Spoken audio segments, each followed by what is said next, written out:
Paciência em ti. Sinal evidente de desequilíbrio emocional é a irritação. A paciência, por sua vez, reflete a tranquilidade íntima, que se assenta na irrestrita confiança nos desígnios de Deus. O conhecimento da verdade propicia calma, pois quem seja o homem saber o que lhe está destinado e como lográ-lo. Respeita o tempo, aplicando-o com correção e trabalhando sistemática e continuamente para alcançar as metas a que se propõe. Em todas as circunstâncias comporta-se com equidade, pois sabe que as ocorrências da vida obedecem às leis da causalidade, assim submetendo-se-lhes, sem deixar-se desarmonizar por fatores fortuitos, negativos. Desencadeada a ação, advirão os resultados, conforme o tipo de movimento desenvolvido. Irritar-se, impacientar-se, somente agrava o quadro dos acontecimentos que não podem ser alterados. Desse modo, harmoniza-te com a vida, adquirindo o tesouro valioso da paciência. Nas competições destrutivas, aguarda a tua vez. Nas lutas de predomínio, espera o teu lugar. Nos choques da ambição, permanece em paz. Usa a paciência como instrumento de luta, não te desequilibrando quando os múltiplos convites ao desespero estiverem assodando as tuas resistências. Cada experiência te brindará maior capacidade para outros cometimentos, forjando os metais dos teus sentimentos para vitórias mais amplas. Assim, fica alerta e paciente. Conhecendo a lei de justiça, compreendes que somente te acontece conforme a necessidade da tua evolução. Não te aflijas, nem te apresses. Sem tardança, porém com paciência, atua sempre, aguardando o correto resultado das tuas realizações. Com paciência conquistarás tudo, após te haveres conquistado a ti mesmo para o bem e para a paz.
Descobrir novas terras, outro reino que não terá fim, pra me entender e a paz achar.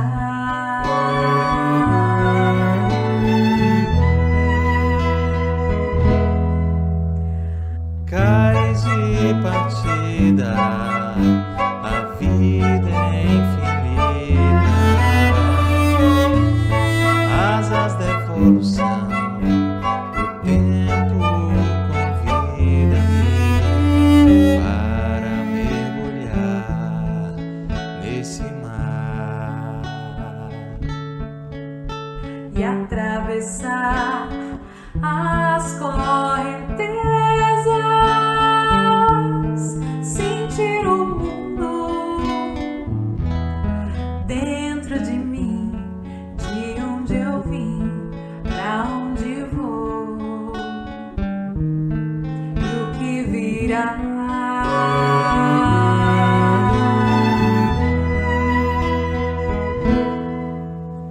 Depois, asas dos sonhos, que os sonhos são para sonhar. Guarda pra ti o meu segredo de amar.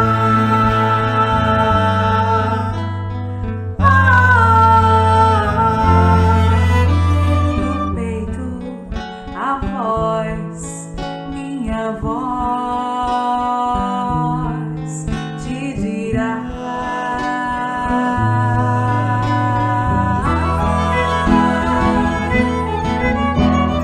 Asas da mente viajam, asas da evolução voam, asas dos sonhos livres, poemas cantar.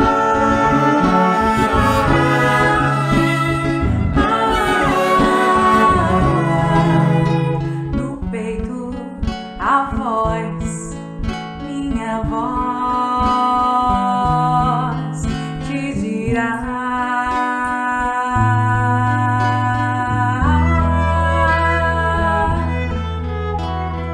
Asas da mente viajam, asas da evolução voam, asas dos sonhos livres, poemas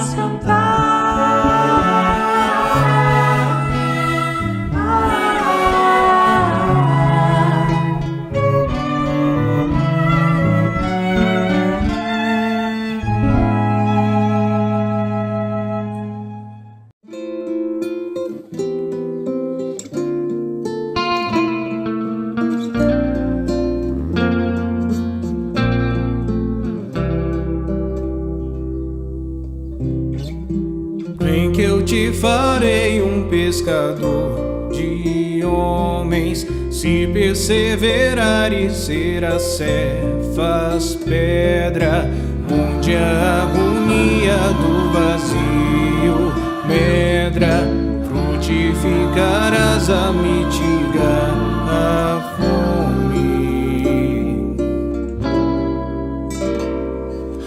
Quero ir contigo, mas receio as águas. Temo afundar enquanto vais andando. Se no horto já pressentes tuas chagas, eu, Tiago e João ao chão em sono.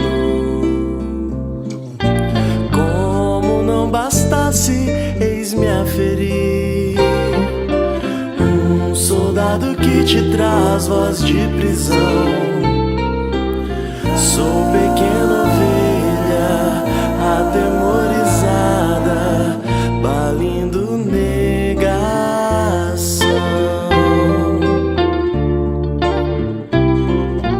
Volvo a vida e tomo pela tua mão, e te levarei onde não queiras ir. Pedro, tu me amas, Pedro, tu me amas, Pedro, tu me amas.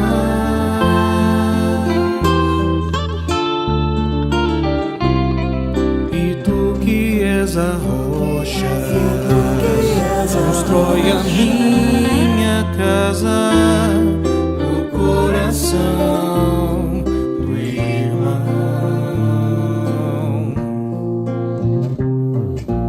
Ouve, Simão Pedro, morrerás em cruz. Não, eu não mereço essa distinção. Se depois do mestre martírios são troféus, e a as mãos que ele tocou e os pés que ele lavou apontarão os céus.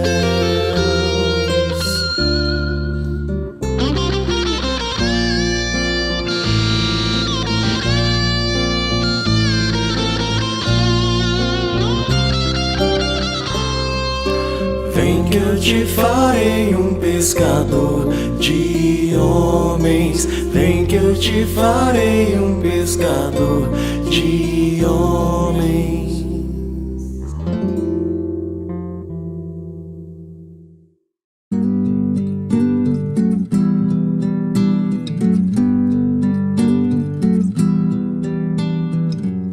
Acredite, estou aqui ao teu lado e vou te ouvir. Venho consolar teu coração.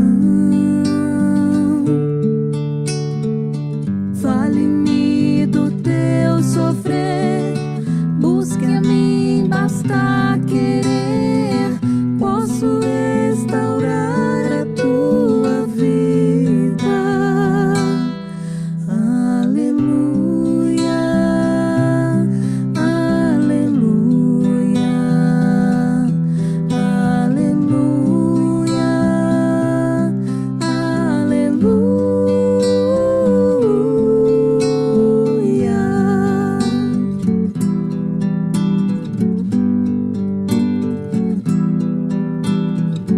Homens fracos, creio em mim. Toda dor há de ter fim. Sou de Deus e trago a luz ao mundo. Todo pranto há de secar. A esperança vai brotar. Sinto a minha presença em tua vida. Aleluia, aleluia, aleluia, aleluia.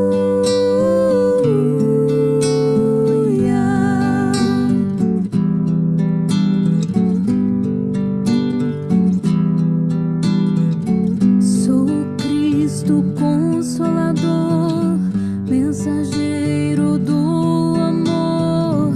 Junto a mim encontrarás alento. Nas tormentas e na dor, não desistas, lá estou. Trago a esperança, sou amor. Aleluia, aleluia,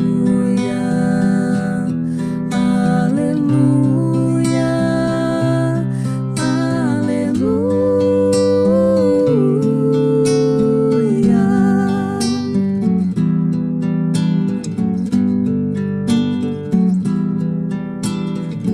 todos num só coração, as nações se dando as mãos. Somos todos filhos do Senhor. Sai o ódio, entra o amor. Vai a guerra, nasce a flor. Então cantaremos aleluia, aleluia, aleluia,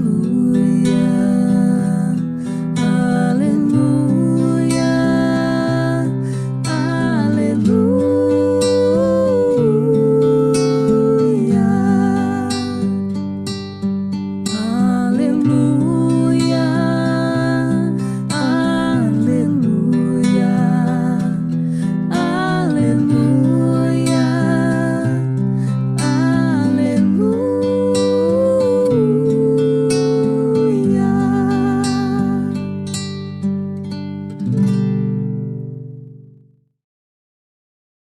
Pão Nosso, ditado pelo Espírito Emmanuel. Psicografia de Francisco Cândido Xavier. Conserva o modelo. Conserva o modelo das sãs palavras. Paulo, 2 Timóteo 1,13. Distribui os recursos que a providência te encaminhou às mãos operosas. Todavia, não te esqueças de que a palavra confortadora ao aflito representa serviço direto de teu coração na sementeira do bem.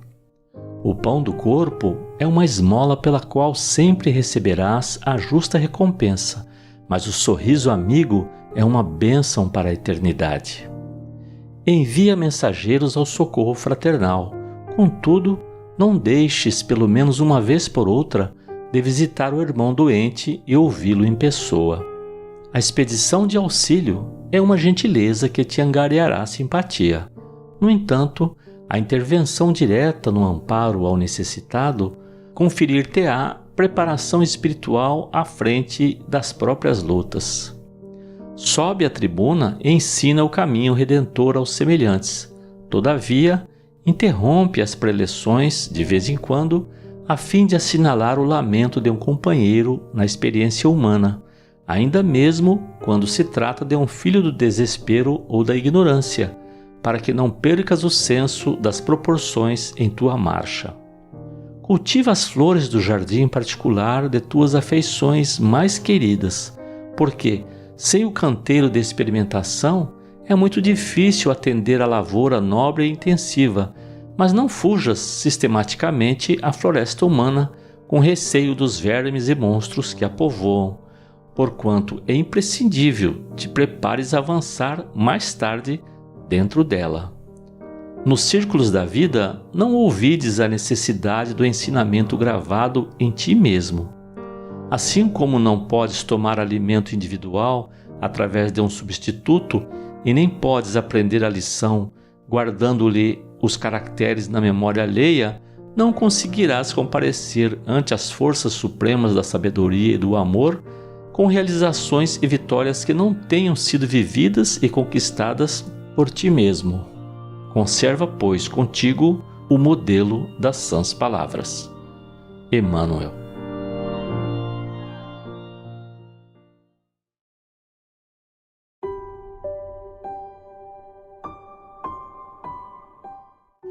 Meus irmãos, vamos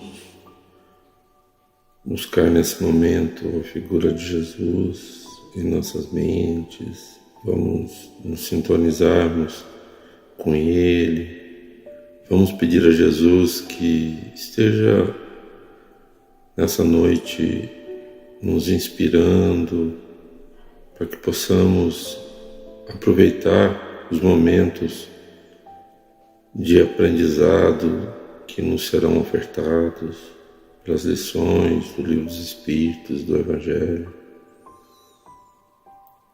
para que nós possamos aproveitar esse momento para a nossa transformação interior, nos tornando mais receptivos, mais afinados com os ensinamentos de Jesus e possamos irradiar ao nosso redor ações que sejam aquelas que Jesus gostaríamos que fizéssemos. Seja com os nossos familiares, sejam com os nossos vizinhos, com os nossos colegas de trabalho, com as pessoas que convivem conosco. Que nós possamos, ao sairmos da reunião de hoje, melhores do que aqui chegamos. Agradecidos a Jesus pelos ensinamentos que nos deixou. Agradecidos à doutrina espírita pelos esclarecimentos que nos propicia. Nós iniciamos a nossa reunião rendendo graças a Deus. Que assim seja.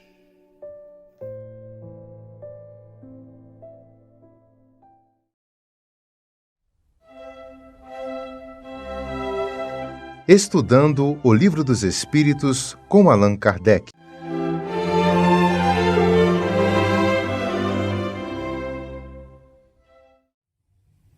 Meus amigos, boa noite. Que Jesus, o nosso Mestre, nos abençoe hoje e sempre. Hoje nós estamos estudando no capítulo 4 do Livro dos Espíritos, a pluralidade das existências, na seção que Kardec estuda o parentesco e a filiação. Na verdade, o Instituto da Família, como funciona a família na relação entre espíritos, né? Como que os espíritos formam uma família, como que acontece a família na ótica matéria e espírito, né? Nós encarnados e desencarnados, como se dá o processamento da família. E na questão 203, que nós vamos estudar essa noite, ele faz a seguinte pergunta: transmitem os pais aos filhos uma parcela de suas almas ou se limitam a lhes dar a vida animal, que mais tarde outra alma vem adicionar à vida moral? Ou seja, ele pergunta assim, olha, os pais, pai e mãe, quando eles geram uma criança, essa criança vai herdar alguma coisa dos espíritos dos pais, pai e mãe? Ou seja, então se aquele pai é um espírito nobre, elevado, ele vai transmitir alguma coisa dessa nobreza espiritual ao filho. Se é uma mãe de coração muito bom, muito elevada, ela vai transmitir algo dessa sua elevação ao espírito, né? Ou não, vai transmitir os pais, eles apenas geram o corpo e vem uma alma e habita aquele corpo. É isso que Kardec está perguntando. Ou seja, então, as qualidades do espírito que vai nascer, do espírito reencarnante, são de alguma forma influenciadas pelas qualidades, pela evolução, pelas características espirituais. Aí ele está falando do espírito, né? Dos pais. Nós não estamos falando de hereditariedade do corpo, nós estamos falando de hereditariedade do espírito, das qualidades espirituais dos pais, seja de caráter, de inteligência, de capacidade, tudo mais. Antes da gente entrar no desenvolvimento dessa questão, existe um princípio bastante importante para que se entenda isso, que dentro da concepção espírita, dos ensinamentos espíritas, existe uma diferença em relação a outras religiões ocidentais. O Espiritismo entende, dentro da sua filosofia, que o espírito, a alma, o ser, dizendo, ele já existia antes da vida material. Ou seja, cada um de nós já existíamos, já tínhamos uma vida, já éramos um ser que pensava, agia, fazia, antes de termos essa vida material, antes da gente nascer no mundo. Isso é diferente da concepção, por exemplo, das religiões que entendem que a alma é gerada juntamente com o corpo ali no momento da concepção. Ou seja, para essas religiões, o ser ainda não existia antes da concepção material. O Espiritismo tem um entendimento diferente.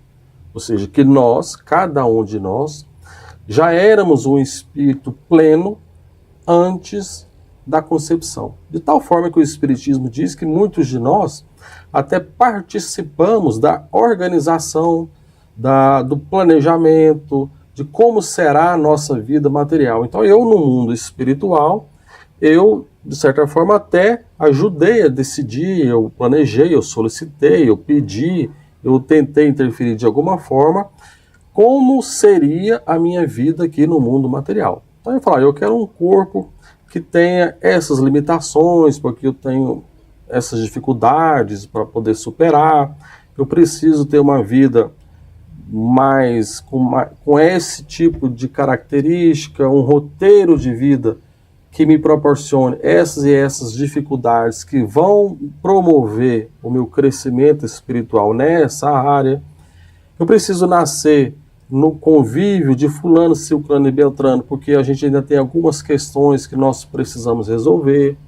Eu ainda preciso nascer de uma forma que isso provoque ainda um desgaste do meu orgulho. Eu preciso ser uma pessoa que passe na vida situações em que o meu orgulho é colocado à prova, que eu preciso desbastar ainda esse orgulho. Então a gente, com a nossa visão espiritual, lá ainda no mundo espiritual, antes de nós reencarnarmos, a gente se enxergando, vendo como de fato nós somos, as nossas ainda dificuldades, a gente solicita, pede um planejamento reencarnatório que vá de encontro às nossas necessidades evolutivas.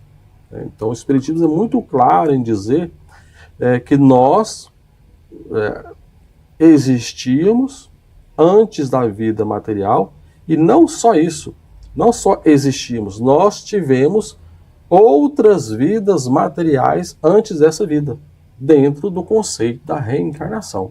Ou seja, a vida que nós vivemos hoje nada mais é do que mais uma vida no nosso ciclo de reencarnações, dentro do nosso crescimento evolutivo.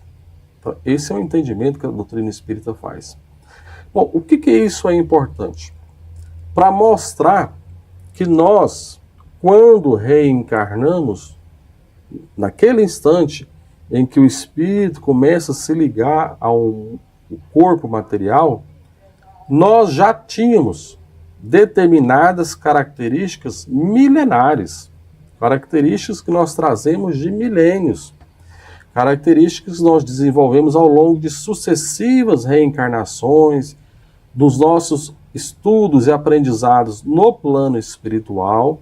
Então, cada um de nós, ao reencarnar, já traz consigo toda essa bagagem, que é muito grande.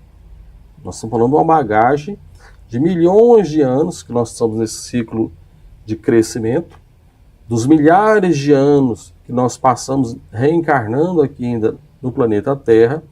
Todo esse progresso, tudo isso que nós fizemos, vem conosco. É a nossa bagagem espiritual. Então, dentro desse conceito que a doutrina espírita nos coloca, nós temos, às vezes, uma família em que tem pai e mãe e 4 filhos. São 4 seres com histórias, 4 filhos, né? 6 pessoas na família total, mas são 4 filhos com um histórico completamente diferente um do outro. Por isso que pais, às vezes, têm dificuldade de entender como que os filhos são tão diferentes uns dos outros. Quer dizer, criados da mesma forma, estudaram na mesma escola, moraram na mesma casa, tudo que foi dado a um foi dado a outro, no sentido, não só material, mas no sentido de educação, de forma de corrigir, da forma que os pais tratavam os filhos, tudo igual. Tratam os 4 filhos de forma igual, mas cada um segue por um caminho diferente, cada um tem uma maneira de ser, cada um tem uma condição moral, uma condição evolutiva diferente do outro. E, às vezes é até difícil de entender, né? Assim, pô, como é que dentro de uma família que é tudo igual, pessoas tão diferentes? E isso mostra claramente para nós justamente isso, que cada um trouxe consigo a sua bagagem espiritual. Tanto que na resposta, os espíritos vão responder o seguinte: dão-lhe apenas a vida animal. Ou seja, os pais, na verdade, o que eles proporcionam aos filhos ali no nascimento é o corpo físico, pois que a alma é indivisível. Ou seja, os pais não dão parte dos seus espíritos para os filhos. Um pai obtuso, limitado, né, pode ter filhos inteligentes e vice-versa. Ou seja, um pai, isso não vamos falar só de inteligência, mas em qualquer aspecto do espírito, seja moral, intelectual, de condição de sabedoria, né, os aspectos do caráter da pessoa. Em todos os aspectos, um pai pode ser completamente diferente do filho. Isso para cima ou para baixo. Às vezes você pode ter um pai, um espírito nobre, elevado, né, pessoa de caráter, e ter um filho altamente propenso à criminalidade. A gente vê isso, por exemplo, no livro Ave Cristo. Quer dizer, um espírito que saiu de um outro sistema solar para reencarnar, ele tem um filho aqui por um ato de abnegação, e o filho está muito, mas muito distante do pai em termos evolutivos. Como acontece o contrário. Às vezes um pai limitado, moralmente ainda muito baixo, pessoa que ainda precisa crescer muito, aprender muito, com a moral muito velada ainda, né? Às vezes tem um filho de uma moral muito grande. A gente vê isso em renúncia, né? Às vezes nasce um espírito de uma condição evolutiva altíssima, que proporciona justamente isso, o crescimento dos pais.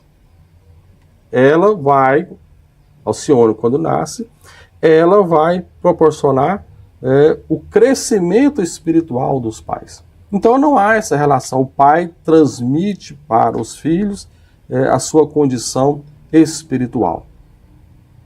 Mas, como a gente vai ver lá no Evangelho segundo o Espiritismo, no capítulo 14, honrai o vosso pai e vossa mãe, a gente tem que fazer uma ressalva nisso, para que isso não caminhe para um ponto que às vezes o pai fala, então eu não tenho nada a ver com o filho. Calma, que não é bem isso, né? O que os espíritos vão colocar lá no Evangelho segundo o Espiritismo, o seguinte: os laços do sangue não criam forçosamente os liames entre os espíritos. Ou seja, não é porque eu sou parente consanguíneo de alguém que eu tenho uma relação com aquela pessoa. O corpo procede do corpo, como está lá colocado na questão do Livro dos Espíritos. Mas o espírito não procede do espírito, porquanto o espírito já existia antes da formação do corpo. Não é o pai quem cria o espírito de seu filho. Ele mais não faz do que lhe fornecer o invólucro corpóreo. Vírgula, aí que é o ponto importante.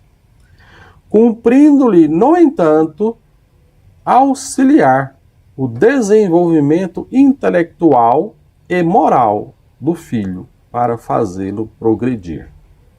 Se muito embora os pais não transmitem por automático, por hereditariedade, as suas características aos filhos, cabe aos pais, independentemente da sua condição evolutiva, cabe como dever, não é uma opção, é um dever dos pais, fazer de tudo para a educação dos seus filhos. Por mais que aquela criança, aquele espírito reencarnante ali seja rebelde, esteja em condições ainda muito difíceis, é uma missão dos pais educar os seus filhos. Isso faz parte da nossa programação, da nossa lei de vida. Cada um de nós que tem filhos, independentemente do que tenha acontecido, faz parte, né, da nossa vida, educar no sentido espiritual e moral os nossos filhos. Então, apesar que os filhos trazem contigo toda a sua bagagem, em que eles têm as suas preferências, os seus gostos, que às vezes são bem diferentes dos pais, mas cabe aos pais a educação dos filhos. Um exemplo que narra bem isso, né, essa diferença entre pais e filhos, mostra a família espiritual, o vínculo espiritual, familiar, como, às vezes, a ausência desse vínculo dentro de uma mesma casa. No livro Os Mensageiros, no capítulo 35, André Luiz, ele narra um episódio em que ele e Aniceto, eles vão, de toda a circunstância do livro ali, né, mas assim, num determinado momento eles vão até uma casa na periferia da cidade, eles vão acompanhar lá um culto no lar. Por alguns motivos, a história tem um desenvolvimento, mas eles vão até lá acompanhar esse culto no lar. Quando ele chega, o culto já está para começar, chegou André Luiz, Aniceto, mais alguns espíritos, já havia ali alguns espíritos acompanhando a situação. Aí ele vê que uma senhora, né, a Dona Isabel, ela, dado o horário, ela chama as 3 crianças, né, hora do culto, as meninas vêm já de automático, sentam ali à mesa, e senta também um rapazinho, né, todos jovens ali, todos pré-adolescentes ali na história. E o André Luiz faz um comentário que ele fala, pô, ele observou assim, o grupo, viu ali a plena afinidade espiritual entre as 2 filhas e a mãe, que era viúva, né? A viúva com seus 3 filhos ali era a cena. E ela, então ele percebe a ligação, mas vê que o menino está assim, espiritualmente, né, longe, assim. Aí ele questiona, o Aniceto, como diz assim, o menino parece que é diferente, né?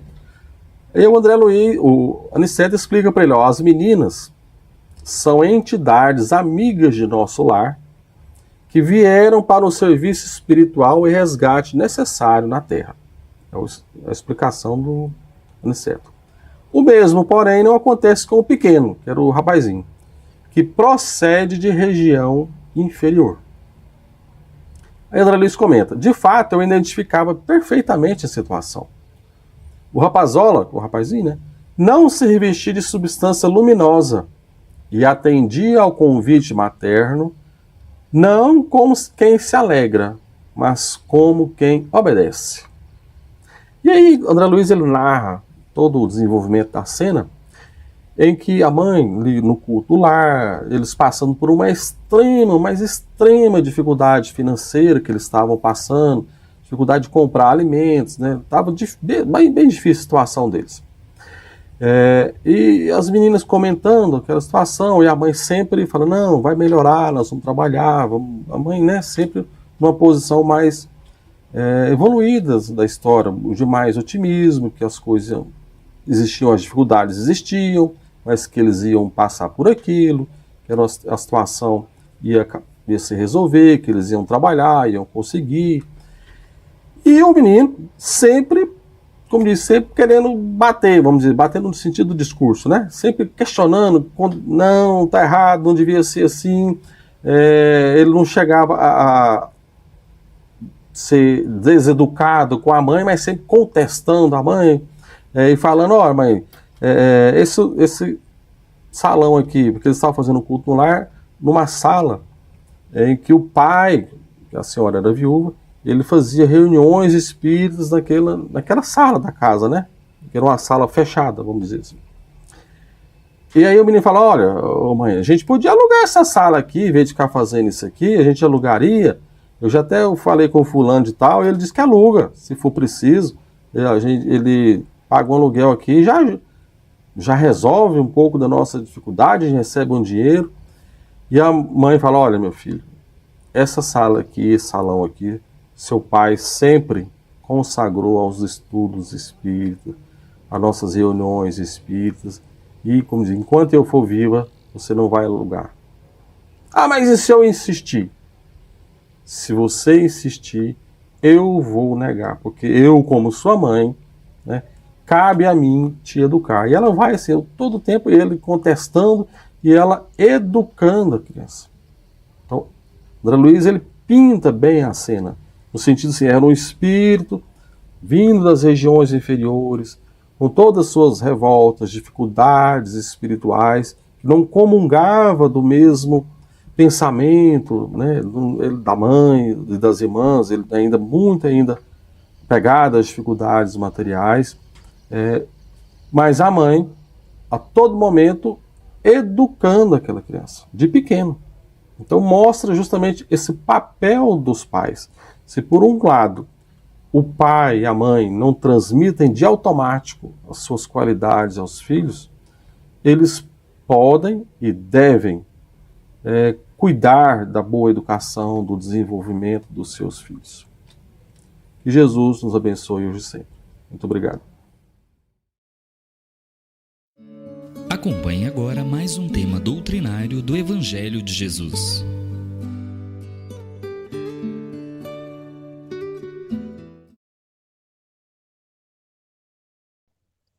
Boa noite, meus queridos irmãos da Fraternidade Espírita, irmão Aniceto. Uma alegria poder estar aqui novamente, agora de modo virtual. Fiquei muito feliz o dia que pude estar aí presencial, conhecendo esta casa tão acolhedora.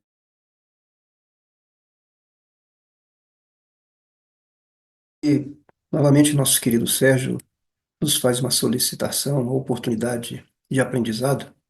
E vamos então, juntos, estudar mais um pouco o Evangelho segundo o Espiritismo, para que nós possamos sedimentar todas as suas verdades e que elas possam, então, nos transformar efetivamente. A solicitação hoje vem contida no Evangelho, no seu capítulo 5, Bem-aventurados os aflitos. E é importante com que a gente abra um pequeno parêntese em relação a essas bem-aventuranças que estão contidas no Sermão da Montanha. E o Sermão da Montanha tem sido, para mim particularmente, um tema que temos procurado estudar, porque o Sermão da Montanha é o texto mais completo que poderíamos ter. Me lembro que o Berto Roden diz que se o Evangelho é o coração da Bíblia, o Sermão da Montanha é a alma do Evangelho. Vou um pouquinho mais adiante e digo que o Sermão da Montanha é o mapa da felicidade. Como nós muitas vezes temos os mapas da fortuna, os mapas do tesouro, e o grande tesouro da vida é a felicidade. E o Sermão da Montanha, ele é efetivamente o mapa da felicidade, onde nós devemos, então, buscar conhecê-lo, compreendê-lo e, logicamente, vivenciá-lo para que a gente possa, então, ser mais feliz. Haja visto que não há absolutamente nada no campo exterior, no campo da matéria, no campo do poder, da beleza, da riqueza, que possa nos trazer a verdadeira felicidade. E esse capítulo 5, que vem falar justamente das aflições e como nós, então, poderíamos felizes, bem-aventurados os aflitos, bem-aventuranças seriam os felicidades, que nós sejamos felizes, felizes sejam os aflitos. Mas não se pode absolutamente estudar a doutrina espírita, o espiritismo, e, logicamente, estudar o Evangelho de Jesus sem a compreensão das dores, das aflições, dos sofrimentos. E então Jesus, quando diz que bem-aventurados os aflitos, lógico que aí vem toda uma didática, bem-aventurados aqueles que sabem sofrer. E Kardec, junto com os espíritos, ao colocar no capítulo 5 esse título, e vem então explorar toda a parte do sofrimento, das aflições, trazendo para nós assim um posicionamento, haja vista que nós sabemos que estamos em um planeta de provas e expiações, em que o sofrimento, as dores, as dificuldades, os obstáculos são naturais aqui. E que nós estamos num processo, Ao mesmo tempo em que estamos reparando, estamos também nos educando. E muitas vezes, às vezes, assumindo novas responsabilidades, novas dores futuras, se não cuidarmos do nosso comportamento, da nossa postura. Se ferirmos a lei do amor, nós vamos estar sempre nos comprometendo com dores futuras, que são aquelas que fazem com que nós possamos ser educados. A dor não tem absolutamente nenhum sentido de vingança, de punição, mas de correção, de educação que nos é dada. Então, por isso diz: benditas sejam as dores. E este é o capítulo maior que tem o Evangelho segundo o Espiritismo. E ele vem trazendo, né, de todas os assuntos dentro desse tema. E lá no finalzinho, nas perguntas 28, 29, 30 e 31, nós vamos ter exploração de algumas circunstâncias bastante didáticas, né? Allan Kardec, logicamente, um professor exemplar, um pedagogo extraordinário, lógico, contando com todo o apoio da espiritualidade. Ele, então, quando explora esse aspecto do sofrimento, e dentro desse capítulo nós vamos encontrar um tema que seria o suicídio, e os espíritos e Kardec, lá no final, então, eles, para que não nos deixem dúvidas sobre nosso comportamento, nossa postura, a fim de que nós possamos nos equivocar, ou que nós queiramos, muitas vezes, esconder dentro de falsas intenções, falsos comportamentos, atitudes muito delicadas e perigosas. E atitudes, muitas vezes, bastante virtuosas. Então, conforme o solicitado, nós vamos ter, dentro desse tema chamado, que o Evangelho, lá no finalzinho do seu capítulo 5, diz: é permitido. Não, perdão, desculpa, Sérgio. Ele vem aqui no pergunta, ele vem fazer uma referência ao sacrifício da própria vida. Porque muitas vezes nós temos que, pelo fato de sacrificarmos a nossa vida por alguma circunstância, nós podemos estar, então, nos colocando na condição de eleitos. Mas vejam bem como a espiritualidade vem nos trazer, e Kardec vem nos trazer, esse tema. Primeiro ele vem na pergunta 29. Aquele que está desgostoso com a vida, mas não querendo se suicidar, se matar, é culpado se procurar a morte no campo da batalha com o propósito de tornar útil o seu gesto? Ou seja, aqui é uma postura de quem alguém que está desgostoso da vida, que não quer mais viver, mas que não encontra efetiva coragem, ou por algumas outras circunstâncias, não só de coragem, mas por ferir, às vezes, seus princípios, mas não quer mais viver. A pergunta é: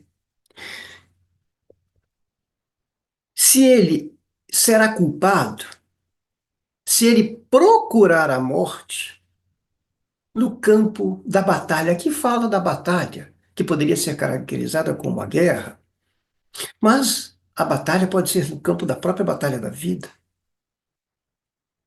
Então, quando nós estudamos sobre o suicídio, sobre as falhas, sobre as faltas, sobre a culpa, nós temos claro que o que importa é a nossa intenção.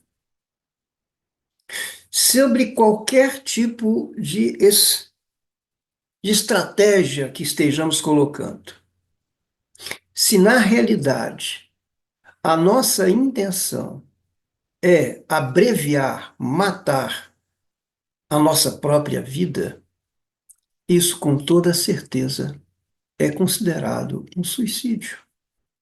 E como suicídio, com todas as suas consequências, as quais nós temos bastante consciência, sofrimento que nós estaremos tendo após essa atitude, porque não estaremos efetivamente nos matando, porque a morte não existe, mas estaremos interrompendo um processo extremamente importante que é a nossa vida aqui na Terra. Então, nós vamos verificar que muitas vezes não é somente aquele que se coloca escondido às vezes atrás de ir para uma batalha, para dessa forma poder justificar, ele já sabendo que vai morrer, ele quer é se matar. A batalha é simplesmente uma desculpa, que poderiam ser tantas outras situações.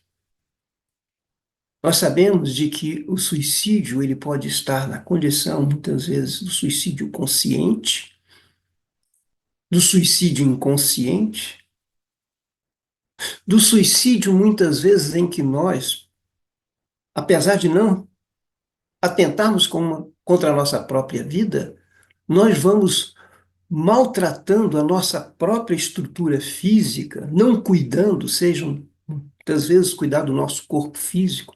Quantos deixam de cuidar da sua condição física na intenção de abreviar a sua vida? Ah, não tenho mais intenção de viver, não vale a pena viver. Para que que eu vou fazer isso? Para que que eu vou no médico? Para que que eu vou fazer exame? Para que que eu vou tomar remédio? Para que que eu vou fazer exercício? Eu quero, na realidade, ter o fim da minha vida. E para isso, e por isso, então, muitas vezes, começa a estabelecer atitudes que vão realmente diminuindo a sua condição de tempo aqui na Terra. Nós temos a história de próprio conhecido André Luiz. Não que André Luiz tenha tido o menor desejo de terminar a sua vida, mas muitas vezes nós vamos encontrar em nós pessoas que se desgostam da vida e passam a não mais cuidar de si.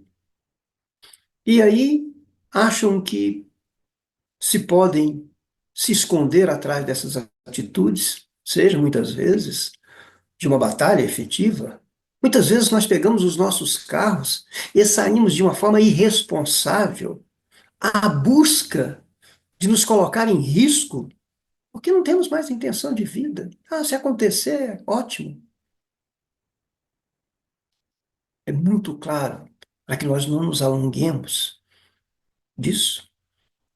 A intenção é aquilo que é determinante em relação às nossas atitudes de nos matar, de diminuir o nosso tempo de vida, de prejudicar a nossa própria saúde. Às vezes é muito importante com que nós tenhamos dentro de nós, e isso nós não vamos, se a gente estabelecer essas mortes dessa forma, a gente não vai fugir ao nosso próprio julgamento. Por quê? Onde estão escritas as leis de Deus? Na nossa consciência. Seremos nós os próprios juízes de nós próprios. E nós sabemos, a doutrina espírita, através de todas as suas informações, céu, inferno e outras, nos alertam para que nós possamos cuidar do nosso corpo, cuidar do nosso espírito, com certeza, mas não malbaratar a nossa saúde, não nos colocar em risco, e principalmente quando nisso, então, fazemos com a segunda intenção, extremamente delicada, de diminuir o nosso tempo de vida ou de eliminar o nosso tempo aqui na Terra. Teremos dias muito tristes e doloridos no mundo espiritual. E o próprio capítulo nos chama para que nós possamos, diante de quaisquer circunstâncias de dor, desgostos ou de não ter mais motivação para a vida, há muitos motivos para que nós possamos nos motivar. E a terapêutica que a própria doutrina espírita nos traz, para que nós possamos buscar, através do trabalho ao próximo, através do próprio trabalho, do reconhecimento daquelas pessoas que estão ao nosso lado, que eles nos amam, que nós precisamos cuidar deles, que são importantes, nós somos importantes para eles. Então, termino essa abordagem sobre essa pergunta dizendo, queridos amigos, nada justifica abreviar a nossa vida sobre qualquer circunstância. A gente não vai conseguir esconder de nós próprios qual foi a nossa verdadeira intenção. Aí vem Kardec, numa próxima pergunta, que é a pergunta 30, e já aborda de uma forma diferente. O homem se expõe a um perigo iminente para salvar a vida de um de seus semelhantes, sabendo antecipadamente que ele próprio morrerá ou corre o risco absurdo de morrer. Isso pode ser visto como um suicídio. Mais uma vez, a intenção, como nos diz o próprio Evangelho. A partir do momento em que a intenção de procurar a morte não existe, não há suicídio. Ao contrário, dedicação, abnegação, verdadeiro sacrifício, ainda que ele tenha certeza de a morte não tem como evitar, dentro do seu ponto de vista, mas como nos diz o próprio Evangelho, quem pode dizer? E aí nós vamos encontrar relatos os mais diversos, de pessoas que, ao ver o seu próximo, podem ser próximos, podem ser pessoas que a gente às vezes nem conhece, que nós, ao verificarmos eles em perigo iminente, sabedores de que tem uma criança dentro de uma casa que está em incêndio, ao saber disso, a nossa compaixão, o nosso desejo de evitar aquele sofrimento, a gente então não mede os esforços colocando em nosso nos colocando em próprio risco, com a intenção não, com uma probabilidade imensa de nos matar. Mas eu quero é salvar aquela pessoa. E isso nós vamos encontrar diversas situações que vão ser expostas para nós dentro dessa circunstância. Portanto, quando nós temos a intenção nossa é de socorrer, nós temos exemplos de abnegados e abnegadas figuras, tal qual Maria de Magdala. Quando Maria de Magdala, que teve toda aquela sua primeira parte de sua vida dedicada aos prazeres, à riqueza, prisioneira da beleza, desejada por todos, por todas essas suas características. E Maria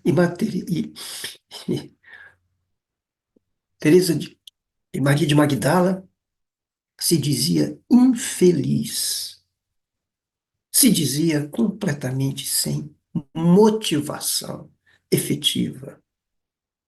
Vamos ver então, depois, Maria de Magdala, na sua transformação, se expondo em risco, com certeza, ao cuidar de leprosos, pois sabíamos que a lepra, além da sua própria contaminação, da redução do seu tempo de vida, mas ela fazia aquilo por amor.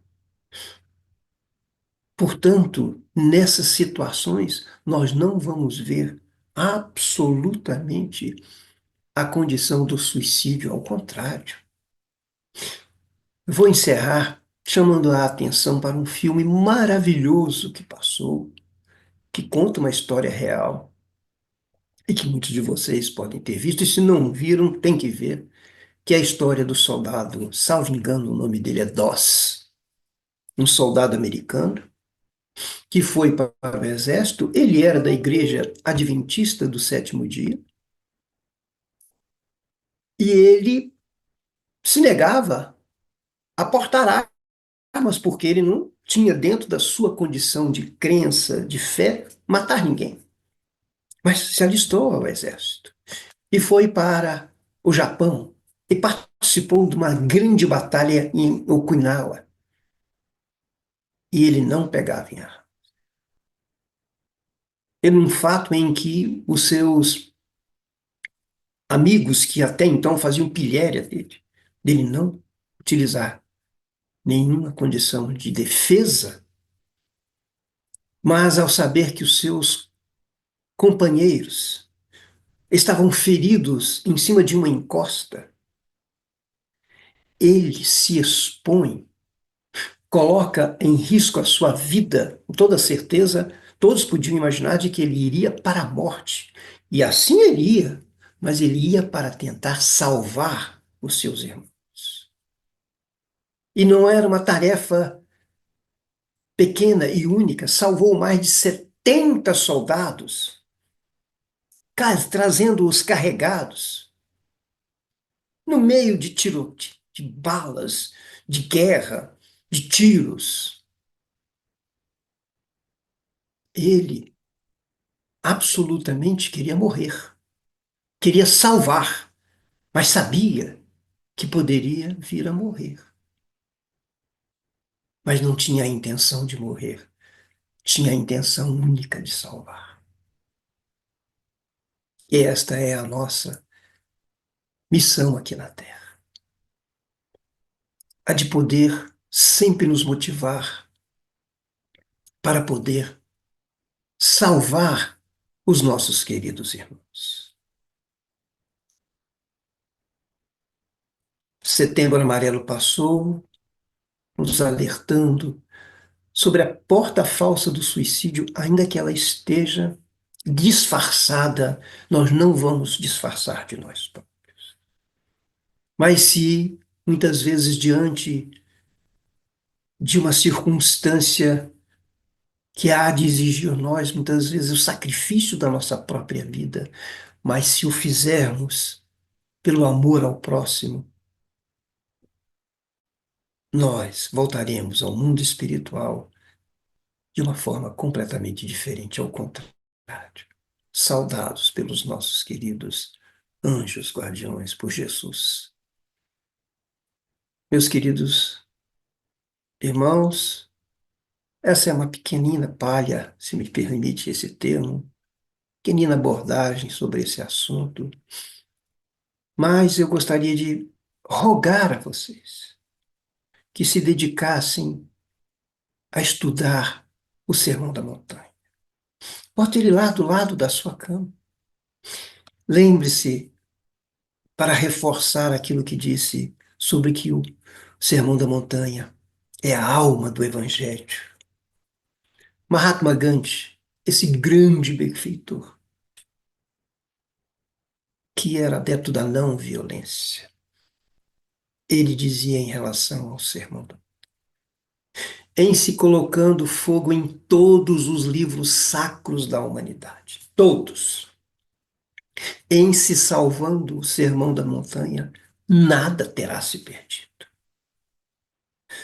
O Evangelho segundo o Espiritismo explora grande parte do Sermão da Montanha, lógico, porque se ele é a alma do Evangelho, ele está contido dentro do Evangelho segundo o Espiritismo, onde nós vamos encontrar recursos, onde nós vamos encontrar direcionamentos, explicações, tudo que nós precisamos para compreender o verdadeiro sentido e o caminho da vida. Um grande abraço e que nós possamos ter outras oportunidades de aqui nos encontrar. Muito obrigado por tudo.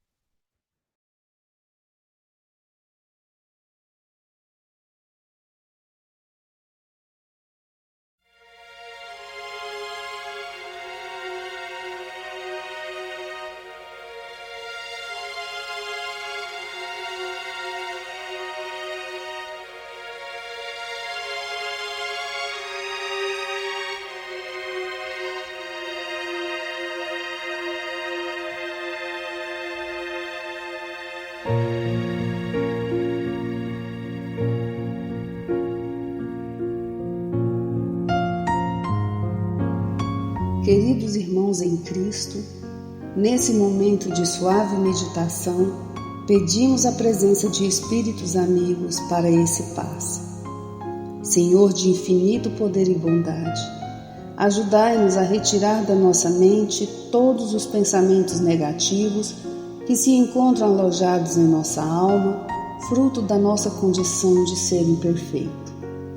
Que ideias de vingança, pensamentos inferiores e egoístas sejam afastados da nossa mente. Que os desequilíbrios emocionais, a ansiedade, impaciência e estresse sejam corrigidos, visando uma nova harmonia do nosso ser. Que todas as doenças alojadas em nosso corpo tenham seu mecanismo de enfermidade interrompido no nosso sistema de defesa orgânico e inicie a revitalização da nossa saúde. E assim, meu Pai Celestial, com suas bênçãos e as energias luminosas e curativas de seus missionários, possamos receber as melhores vibrações energéticas através deste passe e que essas vibrações venham em forma de ideias edificantes, de otimismo, alegria, e nos fortaleça para o perdão, a paciência e a serenidade necessárias à resolução de nossos problemas e provações. Peço, Senhor, que nos ensine a viver um dia de cada vez, que nos oriente a superar os traumas do passado e guardar apenas as lições valiosas, tanto de experiências felizes como as dolorosas. Também, Senhor, permita o cuidado necessário para controlarmos o medo diante do futuro que ainda está fora do nosso alcance. Que possamos aproveitar a beleza e o sabor dessa existência em cada momento sagrado que o Senhor nos permite viver, com sabedoria, discernimento e entusiasmo pela vida. Que nessa jornada terrena possamos aprender a nos elevar espiritualmente um pouco a cada dia, sempre seguindo os conselhos do Cristo. E que o espírito de fraternidade, o amor de Deus ao próximo e a nós mesmos sejam a base do nosso comportamento e a prática da caridade e do perdão a nossa conduta diária. E dessa forma possamos ser merecedores das suas bênçãos, nos fortalecendo e curando nossas enfermidades por sua intercessão misericordiosa. Em nome de Jesus, agradecemos por tudo que recebemos até o dia de hoje, rogando mais uma vez a tua proteção, o teu amor e a tua paz.